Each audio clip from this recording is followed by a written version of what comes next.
और ममता जी, आप बार बार चिट्ठी ना लिखें और आप बार बार महासचिव जी को ना बुलाएं, आप बार बार उनकी डिमांड ना करें। आप ये बता दीजिए कि आप उनको क्यों रखना चाहती हैं, आप उन्हीं को क्यों रखना चाहती हैं महासचिव को। आप अब क्यों चिट्ठी लिख रही हैं, क्या प्रॉब्लम्स है? और आप मुख्यमंत्री हैं, क्या आप कुछ नहीं कर रही? और उस महासचिव जी के अलावा और भी तो आपके पास मंत्री हैं जो काम देख सकते हैं, क्या महासचिव जी सारा काम देखेंगे? आप मुख्यमंत्री होकर के इस तरह की बात ना करें, अपने ईगो को आप ख़त्म करें, कानून का उल्लंघन ना करें, आप संविधान का पालन करें। मैं तो यही ममता दीदी से कहना चाहता हूँ। ममता बनर्जी वेस्ट बंगाल की जनता के बारे में तो नहीं सोच रही हैं, पर अल्पन बंदोपाध्याय के बारे में, यानी कि जो मुख्य सचिव हैं, उनके बारे में काफ़ी ज़्यादा सोच रही हैं। जब उनका ट्रांसफ़र कर दिया गया और उन्हें तलब किया गया दिल्ली आए 10 बजे के लिए, तो ममता बनर्जी उन्हें आने नहीं देती और ये कहती हैं कि वेस्ट बंगाल में काफ़ी ज़्यादा जिम्मेदारी हैं। जब कार्यकाल ख़त्म हो चुका है अल्पन बंदोपाध्याय का, उसके बावजूद भी संविधान के खिलाफ क्यों जा रही हैं? कानूनों को अपने हाथ में क्यों लेती हैं ममता बनर्जी? अल्पन बंदोपाध्याय जी जो वहाँ के महासचिव हैं, और जब उनकी टाइमिंग पूरी हो गई, वैसे भी उनका टाइमिंग पीरियड ख़त्म हो रहा था, उनका ट्रांसफ़र होने वाला था, लेकिन जब उन्होंने ये गलती की कि जो उन्होंने वो वहाँ पर मीटिंग में टाइम से नहीं पहुँचे, जब वो टाइम पर नहीं पहुँचे तो केंद्र सरकार ने उनको यहाँ केंद्र में कोई ओहदा दिया है और उनको वहाँ से हटा दिया गया। लेकिन अब ये चाह रही हैं कि बस मेरी मनमर्जी चले। इन्हें लग रहा है कि वहाँ उनको, अरे उनका जब पीरियड ख़त्म हो गया तो हटना है, और केंद्र सरकार का, और ऊपर से वो गलती कर रहे हैं, तो उस गलती के लिए तो फटाफट, अगर कोई अधिकारी गलती करता है तो उसके लिए फटाफट ट्रांसफ़र होते हैं, ये उनकी सज़ा होती है। तो ये तो बड़ा देर से, बल्कि केंद्र सरकार ने एक्शन लिया और जैसे उन्होंने काम किया, जो अपमान उन्होंने किया। भी खबरें आ रही हैं कि ममता बनर्जी जिस तरीके से अल्पन बंदोपाध्याय के ट्रांसफ़र को लेकर बार बार अड़चनें डाल रही हैं, कभी पीएम नरेंद्र मोदी को चिट्ठी लिखती हैं, कभी ये बोलती हैं कि हम उन्हें जाने नहीं देंगे, उनके ऊपर जिम्मेदारियां हैं, और कल भी उन्होंने मना कर दिया था कि हम अपने मुख्य सचिव को नहीं जाने देंगे। तो काफ़ी सारे सवाल ये उठ रहे हैं, क्या ममता बनर्जी को ये डर है कि काफ़ी सारी चीज़ें पता हैं यहाँ के घोटालों के बारे में, चीज़ों के बारे में, अगर ये भारत सरकार के अधीन काम करेंगे तो वो सारी चीज़ें ना खुल जाएं, राज ना खुल जाएं, तो इसी की वजह से उन्हें वहाँ बांध रखा है मुख्य सचिव को वेस्ट बंगाल में? जाहिर है कि जब उनका टाइमिंग पीरियड ख़त्म हो रहा है और आप फिर भी कह रही हैं कि मैं नहीं रखना चाहती हूँ, तो जाहिर है कोई ना कोई मामला है, कोई ना कोई घोटाला सामने आने वाला है, तो ये उनको चाह रही हैं कि ये ना जाएं और उनके पास रहें। लेकिन ऐसा नहीं होने वाला है। जो देश का कानून है, कानून अपना काम करेगा, और केंद्र सरकार ने उनको नोटिस भेज करके तलब कर लिया है। और ममता जी, आप बार बार चिट्ठी ना लिखें और आप बार बार महासचिव जी को ना बुलाएं, आप बार बार उनकी डिमांड ना करें। आप ये बता दीजिए कि आप उनको क्यों रखना चाहती हैं, आप उन्हीं को क्यों रखना चाहती हैं महासचिव को। आप अब क्यों चिट्ठी लिख रही हैं, क्या प्रॉब्लम्स है? और आप मुख्यमंत्री हैं, क्या आप कुछ नहीं कर रही? और उस महासचिव जी के अलावा और भी तो आपके पास मंत्री हैं जो काम देख सकते हैं, क्या महासचिव जी सारा काम देखेंगे? आप मुख्यमंत्री होकर के इस तरह की बात ना करें, अपने ईगो को आप ख़त्म करें, कानून का उल्लंघन ना करें, आप संविधान का पालन करें। मैं तो यही ममता दीदी से कहना चाहता हूँ। यहाँ पर ममता बनर्जी ये भी कहती हैं कि हमें अभी ममता बनर्जी का कहना है कि हमें आईएएस के कैडर से अभी कोई चिट्ठियाँ मिली हैं, और उसके बाद गवर्नमेंट ऑफ इंडिया ने कहा है कि अल्पन बंदोपाध्याय को सारी सर्विसें कल से ज्वाइन करनी है, पर उसके बावजूद भी हम उन्हें जाने नहीं देंगे, ये हमारे हाथ में नहीं है।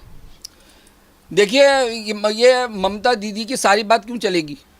अब तो केंद्र सरकार का मामला है और केंद्र सरकार ने उन्हें तलब कर लिया है। ममता दीदी का अब कोई मामला नहीं है। अब आपको महासचिव जो दूसरा अब कोई आएगा उसको आप देखिएगा। अब तो ये महासचिव से ये तो अब हट चुके हैं, केंद्र सरकार ने उन्हें तलब कर लिया है। मैं तो ये कहना चाहता हूँ ममता दीदी से कि आप बार बार चिट्ठियाँ ना लिखें, आप टाइम ख़राब ना करें, और जिस तरह से आपने अपमानित किया और महासचिव जी ने अपमानित किया और आपने किया प्रधानमंत्री जी की मीटिंग में, आप जिस तरह से लेट गए, आपने कानून की धज्जियाँ उधेड़ी, आप इस तरह की बात बार बार ना करें, आपको शर्म आनी चाहिए। वेस्ट बंगाल में जो साइक्लोन यास आया था उसको लेकर ममता बनर्जी तमाम तरीके के झूठ क्यों बोल रही हैं, और ये भी कह रही हैं कि हमें केंद्र सरकार की तरफ से कोई फंड नहीं मिला है? देखिए, जो ममता बनर्जी ने जो काम किया बंगाल में, और जो मीटिंग थी, उस मीटिंग में प्रधानमंत्री जी गए और उसमें आधा घंटा उन्होंने इंतज़ार किया, और आपका घमंड देखें कि किस तरह से प्रधानमंत्री जी की तौहीन की गई। आधा घंटा इंतज़ार करा करके ये गए, और फिर इन्होंने अपने महासचिव भी आपने वहाँ पर लेट पहुँचे,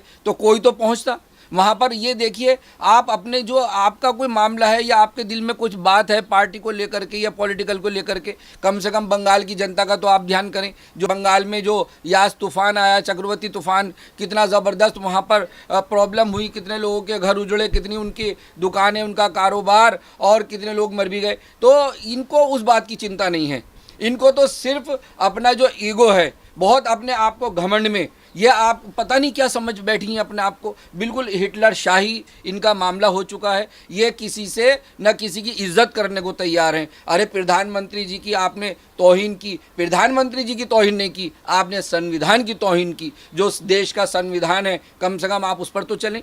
और आप जो आपके महासचिव हैं वो भी लेट पहुंचे, जबकि उनका टाइम पूरा हो चुका था। 3 महीने इन्होंने और बढ़ा दिए और केंद्र सरकार से रिक्वेस्ट करके बढ़ाए। तो आप जो ममता जी सारी अपनी मनमानी आप कर रही हैं। आप जो भी मामला है आप देखें, लेकिन कम से कम अपनी बंगाल की जनता का तो ख्याल कर लें। अपनी बंगाल की जनता को जिस तरह आप छोड़ करके आप इधर उधर जा रही हैं, वहाँ पर प्रधानमंत्री जी आए हुए हैं कि आपको जो जिनका नुकसान हुआ है वो आप हमसे लीजिए। और फिर इनकी देखिए एक तानाशाही कि आप गई आधे घंटे बाद और फाइल दी और एकदम वहाँ से निकल गई।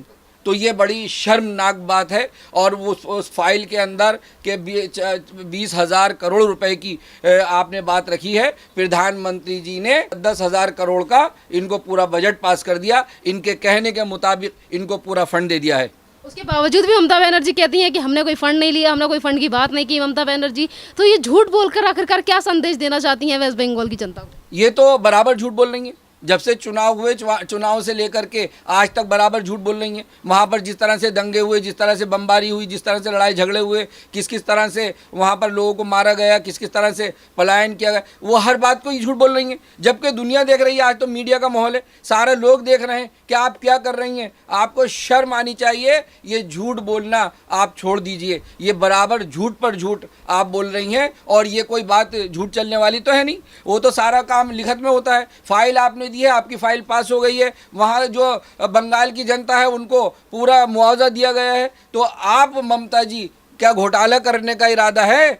ममता जी, मुझे ये लग रहा है कि जो प्रधानमंत्री जी ने आपको फंड दिया है, आप यही कहती रहेंगी कि मुझे कम मिला है, मुझे नहीं मिला है। तो मुझे लग रहा है कि आप जो हैं घोटाला करने के चक्कर में हैं। उन जो बंगाल की जनता जो प्रॉब्लम में आई, जो उनके नुकसान हुए, मुझे लगता है आप उनको नहीं देंगी और आप उसमें घोटाला करेंगी। एक तरफ पीएम नरेंद्र मोदी और केंद्र सरकार यानी कि भारत सरकार से पैसों की डिमांड करना और बार बार पे ये कहना कि 15,000 करोड़ की वेस्ट बंगाल में बर्बादी हुई है तो हमें मुआवजा इतना चाहिए। उसके बाद आज प्रेस कॉन्फ्रेंस करके ये कहना कि वेस्ट बंगाल की जनता मुझ पर भरोसा रखे। देखिए, तुम्हारे लिए मैं तो कहूँगा कि वहाँ की बंगाल की जनता को इनका भरोसा नहीं करना चाहिए। जिस तरह से आप कर रही हैं, 20,000 करोड़ रुपया प्रधानमंत्री जी ने इनको पास किया है और इन्होंने जो फाइल दी है फौरन, और ईगो दे के फाइल दे के एकदम फाइल दी और एकदम निकल गई हैं। अरे आप कम से कम, अगर प्रधानमंत्री जी से आप कोई नाराज़गी है या पार्टी से कोई नाराज़गी है, कोई पॉलिटिक्स से नाराज़गी है, तो क्या बंगाल की जनता से भी नाराज़गी है? जो उनके घरों में मातम हो रहा है, जो उनके कारोबार उजड़ गए, जो वो भूखमरी फैल रही है, जो वो भूखे सो रहे हैं, जो वो रो रहे हैं, अरे कम से कम उनका आंसुओं का तो ख्याल करती और टाइम से वहाँ पहुँचकर, और बल्कि आप तो गिड़गिड़ा करके और आप नरम बन के अपनी जनता की, बंगाल की जनता के लिए टाइम से पहले पहुँचती और उनके लिए बात करती कि मुझे हमारे बंगाल की जनता को प्रॉब्लम है। लेकिन आपको बंगाल की जनता की बिल्कुल परवाह नहीं है। इन्हें तो सिर्फ अपने ईगो की परवाह है और एक हिटलर शाही की परवाह है। झूठ बोलना तो इनकी फितरत में शामिल हो गया है। जिस दिन से ये बंगाल में बैठी हैं, बराबर झूठ बोल रही हैं, आरोप लगा रही हैं। ममता जी, आपको ऐसा नहीं करना चाहिए। बंगाल की जनता को ध्यान करो, वो गरीब है, उनको आपने गरीब रखा और राज करा और वो आप करती चली आ रही हैं। मुझे लग रहा है आप ये चाहती हैं कि उनको मुआवजा ना मिले, वो और गरीब रहें और वो आपके साथ चलते रहें। तो ये मैं प्रधानमंत्री जी से कहना चाहता हूँ, केंद्र सरकार से कहना चाहता हूं कि आप ममता दीदी को फंड ना दे करके जो आपने गलती की है, बल्कि आप खुद कोई ऐसा सिस्टम बिठाएं कि जो उनकी जनता के खातों में डायरेक्ट पैसे चले जाएं। जैसे आपने प्रधानमंत्री जी ने हमारे पूरे देश में जनधन योजना के खाते खोले, करोड़ों खाते खोले, ऐसे ही खाते बंगाल की जनता के खोले जाएं और उनका मुआवजा उनके खातों में जाए, क्योंकि हम ममता जी पर भरोसा नहीं हो रहा। उनकी बातों से, उनके झूठ बोलने से लगता है कि ये घोटाला करेंगी। ये जो मीटिंग को लेकर जो रिव्यू मीटिंग थी जिसमें प्रधानमंत्री बैठे वेट करते हैं ममता बनर्जी का आधे घंटे तक, और ममता बनर्जी वहां पे नहीं पहुंचती, तो उसको लेकर भी ममता बनर्जी सफाई दे रही हैं और ये कह रही हैं कि मुझे बदनाम करने के लिए गलत नैरेटिव गढ़ा जा रहा है, मुझे तो बाहर खड़ा कर रखा था, मैं तो आई हुई थी, मैंने तो सड़क पे खड़े होकर वेट किया प्रधानमंत्री का। देखिए, जब मालूम है कि प्रधानमंत्री जी आ रहे हैं और यास तूफान, चक्रवर्ती तूफान जो आया और जो बंगाल में त्राही त्राही का माहौल हुआ, जो नुकसान हुए, उस नुकसान को भरपाई करने के लिए प्रधानमंत्री जी आए। उन्होंने वहाँ का सर्वे किया और वो इसलिए आए, बंगाल की जनता के लिए आए। वो आपके लिए थोड़े ही आए थे, वो तो बंगाल की जनता के लिए आए थे। और आपने संविधान की, कानून की जो धज्जियाँ उधेड़ी, ये बड़ा अपमानजनक मामला है। और ममता जी, आपको ऐसा नहीं करना चाहिए। कम से कम कानून का तो आप ख्याल कर लीजिए। और आप टाइम पे भी नहीं पहुंची, और जब आप टाइम पर नहीं पहुंची तो और वो प्रधानमंत्री जी आपका इंतज़ार कर रहे हैं और आप कह रही हैं कि मैं पहुंच गई थी, मेरी एक मीटिंग थी। अरे आपकी ऐसी मीटिंग हो गई कि इतनी बड़ी मीटिंग कि प्रधानमंत्री जी से भी ज़्यादा जो आपके बंगाल में आपके लोगों के लिए, जहाँ के आप मुख्यमंत्री हैं, आपको फंड देने के लिए, उनकी नुकसान की पूर्ति करने के लिए, वहाँ का सर्वे करने के लिए प्रधानमंत्री जी आपके बंगाल में आए और आपने उनका स्वागत तो आप क्या करती, आप तो खुद ही मीटिंग तक में नहीं पहुंची। ये बड़े अफसोस की बात है। मैं तो बंगाल की जनता से कहना चाहता हूं कि ये आपकी दोस्त नहीं, दुश्मन है। आप समझ लीजिए कि जो मुआवजा आपको मिलने वाला है, मुआवजा भी लेने को ये तैयार नहीं है। उनको क्या प्रॉब्लम है? तो आप गरीब कहाँ से हैं? आप तो बंगाल की जनता जो है वो सब देख रही है। दीदी जी, आप ऐसा ना करो, बंगाल की जनता का ख्याल करें आप।